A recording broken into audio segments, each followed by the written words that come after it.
Colin, congratulations, 1 from 1, a good start to the season. Yeah, we knew going down there, it's it's a tough place to go and win, and I thought a thorough team performance. Bowlers, executed their plans awesome. Got wickets up front, and although the chase wasn't perfect, win down there is awesome to start it off. Obviously, one of the big talking points was your decision to recall James. Just talk us through how that happened. Yeah, it's an interesting one. I've never been part of something like that.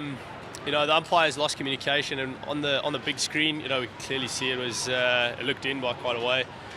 Benny Lachlan sort of brought up early on, would there be a chance to sort of withdraw our appeal and go from there? The umpires didn't know at that stage, so they got together and we sort of worked our way through it. At that stage, like I say, there was no comms to the side, and we couldn't get I thought maybe someone just pressed the wrong button or something like that. So we just tried to make the best of the scenario out there, and so we withdrew our appeal and got on with the game. Good sportsmanship, I suppose. Colin, is that what you felt was the right thing to do? At that stage, that's all I had to really go on. What was the right thing to do? Like I said, Benny Lachlan was quite adamant, which was great, and sort of we had a little bit of a discussion between a couple of us, and we felt that was the best thing to do. Might be a tough one, but if it was a grand final, would you have done the same thing? What if it's Crystal Lynn? Yeah, it's a difficult one. Like, we had to make the most informed decision we could at that time, and that's where we'd go with. Whether it was right or wrong, that was what I felt was right at the time. No one's going to start walking now, are they, Cole?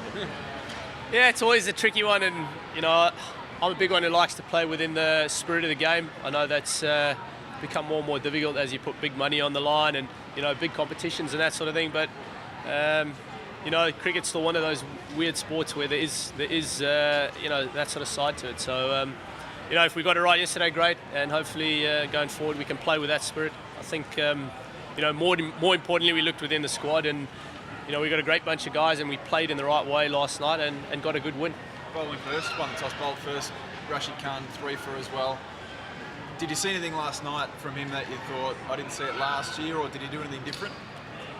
Well, 3 for 19 was quite standard for him last season, which was great. He's gone around the world, and at stages, and a lot more people have seen a lot more of him. So, a good challenge for him to come back and do it again this season for us. He was exceptional, and all the guys with the ball up front. We could have easily chased 100. It was just that last partnership sort of got away from us. So, excellent by all the bowlers, and great to have Rash back and smiling, and so see him celebrate. Looked like Stanlake made a pretty strong effort to go short at Burns to the longer boundary. Is that what we're going to see from Bill in terms of being an enforcer to try and rough guys up?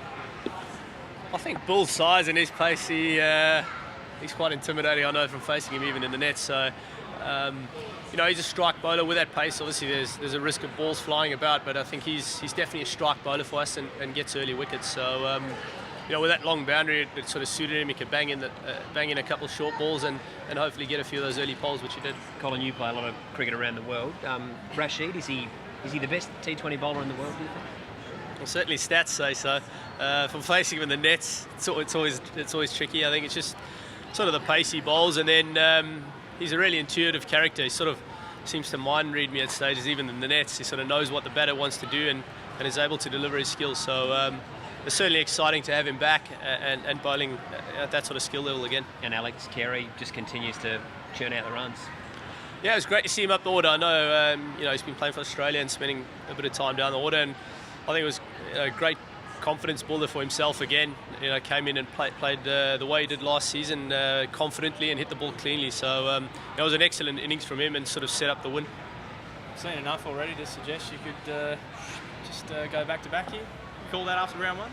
Yeah, it's always difficult after the first game, but last season we didn't look that far ahead. We looked at game by game, and I know that's a cliche, but we looked within the group instead of focusing too much on the opposition and that sort of thing. So we've got that same real good team environment feel again, and I don't see why we can't be right up there, competing at the back end of the tournament again. And no fresh injuries, everyone's pulled up well? Yeah, everyone's great, and I think looking forward to playing, back at Adelaide Oval again this week. We haven't seen the fans since the final last year, so it's been great to be back on our home ground and first outing, and everyone's really excited and fresh and ready to go.